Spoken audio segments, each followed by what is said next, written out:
Fidèle à ce rendez-vous qui n'est pas un rendez-vous, anonyme cette année comme où chacun de nos rendez-vous ne l'est pas. Et donc, naturellement, heu, nous avons une exigence de modestie. Non, nous ne revendiquons pas d'être la capitale culturelle du monde. J'en rêverais. On a encore du chemin à faire et on va continuer à en faire, mon cher Franz-Olivier. En tout cas, tu es de ceux, depuis des années, contribuent à mes côtés. Aux côtés des élus qui m'entourent, Robert Roux, notre adjoint à la culture, Jean-Luc Aguiolo, en charge de la littérature, de l'écriture, de l'éducation, de l'enseignement, et de tous les autres qui sont à mes côtés, à faire du rendez-vous du salon du livre, de celui de l'écriture, de celui des auteurs, de celui des éditeurs, ce grand rendez-vous culturel annuel auquel nous sommes attachés, comme nous sommes attachés à faire en sorte qu'il y ait 100% culture dans chacune des écoles pour nos 28 000 scolaires de la ville de Nice. Depuis 2020, après avoir fait du presque 100% sport, j'ai compris qu'il fallait continuer à faire du sport pour l'équilibre intellectuel et l'équilibre physique, mais que pour l'équilibre intellectuel et aussi une certaine morale, une certaine éducation, des repères importants dans notre société. Au fond, la culture, qu'elle soit par l'écriture, qu'elle soit par la musique, qu'elle soit par la scène vivante, qu'elle soit par les arts plastiques, heu, plus largement dans d'autres domaines encore, était essentielle pour éclairer de tout petits et produire de futures générations qui, apportent peut-être un peu de sérénité, de paix et de compréhension et d'apaisement à ce monde. Alors, chaque année, nous choisissons un thème fort, qui soit un marqueur. L'année dernière, c'était le thème du courage. Et donc, je pense que ça a été un très grand rendez-vous où nous avons pu affirmer, derrière de grands auteurs, derrière aussi des intellectuels, des hommes publics, et quand je dis des hommes, c'est des femmes et des hommes, pardon, euh, des valeurs extrêmement fortes, des confrontations d'idées qui font partie aussi de la liberté à laquelle je suis attaché, mais quand on a retenu des marqueurs forts, et nous avions choisi comme président un homme extraordinaire qui aujourd'hui est affiché sur fronton de notre mairie parce que nous voulons défendre sa cause, parce que c'est vrai, défendre un esprit de justice tel que nous le concevons dans cette démarche de courage. C'était Willem Sansal et je leur à cet instant avoir des pensées créatrices de Willem Sansal et les filles étaient corps, liberté pour Willem Sansal.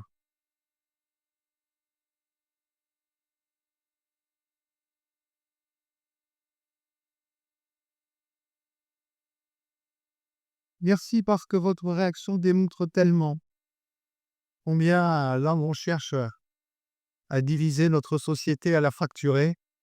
Cette belle unanimité derrière un homme qui incarne au fond les valeurs de la France des Lumières, tout simplement. Comme Kamed Daoud qui est parmi nous aujourd'hui et qui fait partie de la rédaction du Point, notre grand partenaire avec qui ce matin l'incarne aussi. Et donc je veux remercier Le Point qui est celui qui nous a dédié une édition cette semaine, absolument magnifique, d'avoir cette année réfléchi avec nous à choisir cette thématique. Merci à Étienne Chernel, merci à Daniel Corradera, merci à Tissant Domingo, à, à Jérôme, à toute l'équipe du Point. Vous êtes formidables. Vous êtes en même temps mon hebdomadaire de référence et puis je n'ai pas peur de lui cacher sur les idées et les pensées qui sont les miennes et vous le savez. Et puis, je veux remercier naturellement mon ami Franz-Olivier Gisbert, qui était ce grand patron au Prince, et qui depuis a été le directeur artistique de cette émission. Alors, quand ensemble, on a fait un petit débrief, et que je leur ai dit, vous savez, il y a 6 mois à peu près, il se trouve que nous aurons du 3 au 13 juin, sur décision de l'ONU, organisée par la France et le Costa Rica, le plus grand sommet de la planète sur la défense de l'océan, un océan, White Ocean, depuis le pôle Nord jusqu'au pôle Sud, depuis la fonte de nos glaciers, où qu'ils soient au sommet de nos montagnes, et nous avons vu le désastre qui s'est produit il y a quelques jours en Suisse, et qui menace encore la disparition d'un certain nombre de villages, et toutes les mers et tous les océans. Il y avait eu le premier sommet des Nations Unies sur le sujet à New York en 2017, le second à Lisbonne en 2022. Et lorsque on m'a appelé pour me dire « Est-ce que vous accepteriez, alors que nous voulons que ce soit la France et le Costa Rica co-organisateurs, que nous souhaiterions le faire au bord de la Méditerranée et au bord de la Méditerranée à Nice ?» Il a fallu à peine un millième de seconde, naturellement, pour dire oui. Parce que quelque part, c'était pour les Nitzas et les Square. C'était pour nos grands laboratoires, dont nous sommes si fiers et qui nous accompagnent dans nos politiques publiques. Je pense au laboratoire océanographique de Villefranche-sur-Mer. Je pense à l'Observatoire de la Côte d'Azur et le CNRS, qui sont non seulement dans leur labo à l'Université de 10, mais aussi importés dans le désert d'Atacama au Chili, ou sur la base de Concordia au pôle Sud, et qui, à partir des images que nous renvoient, me permet, à Nice, de savoir où sont les taches rouges qui émettent des tonnes de CO2, de savoir où il faut agir, et nous accompagner avec un haut conseil scientifique. Et aujourd'hui, on apporte une contribution en réunissant plus de 3000 scientifiques, plus de 600 maires de la planète, qui représentent 1 milliard d'habitants, qui sont sur les traits de côte, en Asie, en Afrique, en Amérique du Sud, en Amérique du Nord, partout dans le monde et en Europe naturellement. Et en même temps, le sommet des gouvernants qui auront de grandes décisions à prendre, parce qu'après les débats de New York et de Lisbonne, il s'agit ici de prendre des décisions avec des financements à la clé, car il n'est pas possible de doubler une crise économique avec une crise écologique. Eh bien, savoir que nous allons recevoir ici, chez nous, la planète entière pour débattre de l'avenir de l'homme, de l'animal, de la faune, de la flore, de la biodiversité marine, dont nous savons que près de 40% d'entre elles devraient être rayées d'un trait de plume, des populations qui risquent d'être déplacées, d'îles qui risquent de disparaître avec la montée des eaux. Jakarta, 15 millions d'habitants, qui doivent, on le sait, d'ici 20 ans être déplacés. Et je ne prends que cet exemple, mais pour la seule Méditerranée, la première métropole qui sera touchée très rapidement, la ville fondée par Alexandre le Grand, qui est notre histoire, de notre civilisation, de la Méditerranée, près d'un tiers d'entre elles qui, dans 15 ans de cela, pourraient être gommées de la carte de notre Méditerranée et de notre littoral méditerranéen entre le sud et le nord. Oui, c'est dit qui a la fierté d'accueillir tout cela. Et lorsque Étienne et France me disent, mais au fond, cette année, à quelques jours de l'ouverture de ce grand sommet, on va faire du thème de cette année après le courage. Et au fond, c'est une continuité du courage, parce que c'est le courage de l'action, celui d'agir pour protéger nos enfants, nos arrière-petits-enfants et les générations à venir. On va le faire sur le thème grand large, de la protection et de la femme, de l'homme, de l'enfant et de la nature, tout simplement. Et donc, nous avons fait appel à Alain Duras-Dubourg, ce grand défenseur de la nature. Je trouve que, fut un temps où on n'était pas forcément d'accord sur tout il y a quelques années. Lui était peut-être un peu plus visionnaire il y a 30 ans. Nous, il nous a fallu entendre les alertes du GIEC il y a une quinzaine d'années pour commencer à comprendre ce qui se produisait. Et lorsque je vois dans cette coulée verte, dans moins de 10 ans, sont revenus des espèces de volatiles, mon cher Alain, que nous n'entendions plus, que nous ne voyons plus sur Nice, c'est ce que j'appelle de la fertilisation végétale, de la fertilisation animale, de la fertilisation humaine et sociale en cœur de cité. Et tu en es une des plus belles illustrations. Lorsqu'avec Aurore Asso, nous obtiendrons d'ici la fin de l'année que soit signée notre aire marine protégée depuis le cap de l'Embouchure-du-Var à l'aéroport international de Nice jusqu'au cap de Nice, où nous voyons sur nos politiques publiques réapparaître des nouveaux des mérous qui avaient disparu, des espèces de poissons qui avaient disparu, des anges qui avaient disparu. On se demande pourquoi on appelle la baie des Anges la baie des Anges. C'est parce qu'à la fin du 19e siècle, des espèces de poissons plats avaient disparu tout simplement et qu'aujourd'hui, ils sont en train de revenir sur ces politiques publiques de protection que nous menons aujourd'hui. Et c'est pourquoi, pour moi, la littérature, l'écriture, tournée sur ce sujet cette année, pour éveiller les consciences, parce que la plume d'un auteur a vocation aussi à éclairer les consciences, encore plus que de grands médias, même si Le Point nous accompagne beaucoup sur ces sujets, la ville de demain, le cerveau et tout ce qui arrive avec l'intelligence artificielle, eh bien tout ça donne sens.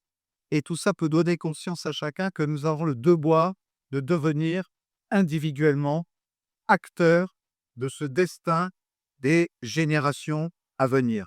Alors je suis très heureux qu'au fond, notre salon du livre fait à tous celles et tous ceux qui ont pris conscience de cela, qui viennent apporter leur contribution à cette réflexion, que vous soyez aussi fidèles à ce rendez-vous. Et au moment où nous allons remettre notre prix Baie des Anges 2025, je vais laisser le soin naturellement à François-Olivier Gisbert, qui est président du jury, de nous en dire un petit mot. Et je dis bon salon du livre, bon festival du livre 2025 à chacune et à chacun de nos auteurs, de nos éditeurs, de tous ceux qui sont là pour assurer la promotion, et naturellement des milliers de lecteurs que nous recevrons d'ici dimanche. Ce sera 3 journées exceptionnelles. Merci du fond du cœur d'être les pionniers dès ce vendredi après-midi.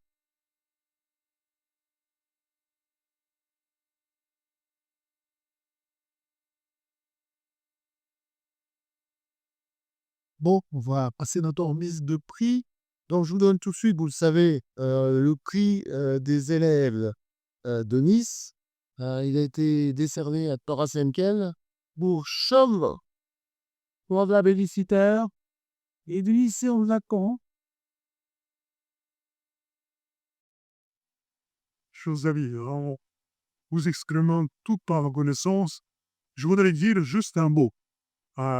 Ce prix, ce grand prix littéraire, haut prix littéraire, Lys et des Anges, a une résonance tout à fait particulière pour les Russes. Il y a un siècle, un peu plus d'un siècle, ici, les Niçois ont donné refuge à des milliers et des milliers de Russes. C'était des gens qui venaient ici sans rien. Ils avaient tout perdu après une guerre civile, 9 millions de morts en Russie et la révolution intercivile. Ils ont été accueillis, logés, aidés, et donc pour tous les Russes, ce pays peut-il quelque chose. Nice, la ville de Nice n'est pas une ville indifférente pour eux. Et je ne sais pas si je vais oser vous le raconter, mais il y a aussi une signification, une résonance tout à fait particulière pour moi. Je vais quand même vous l'avouer. Il y a 3 ans, je devais recevoir un grand prix universitaire, Ardua, que j'ai accepté à Bordeaux. Et juste avant mon départ à Bordeaux, on m'a signalé que la ville a interdit ma venue, que la cérémonie était annulée. C'était l'époque où on interdisait les études de Dostoïevski à l'université de Milan, l'époque où les opéras de Tchaïkovski étaient déprogrammés et, en tout cas, pas finalement qu'il fallait interdire la présence de Makin, d'un certain Makin à Bordeaux. Je pense qu'aujourd'hui, vous avez réparé ce blessure. C'est un père des Bordelais et votre générosité, votre accueil fraternel le vaut droit en cœur. Et je voulais juste ajouter un tout petit mot, sans paraître plus apostolique ou pastoral que Léon XIV, mais nous ne devons pas dire quelque chose de très beau. Il a dit, il faut reconstruire les ponts, il faut rebâtir les ponts. Et je pense que la ville de Nice, ce formidable jury littéraire et populaire, tous les libraires qui sont là, les lecteurs, vous, les lecteurs engagés, nous faisons tous ce net travail. Nous essayons de reconstruire les ponts. Bravo à la ville de Nice, mais un immense merci pour vous. Merci.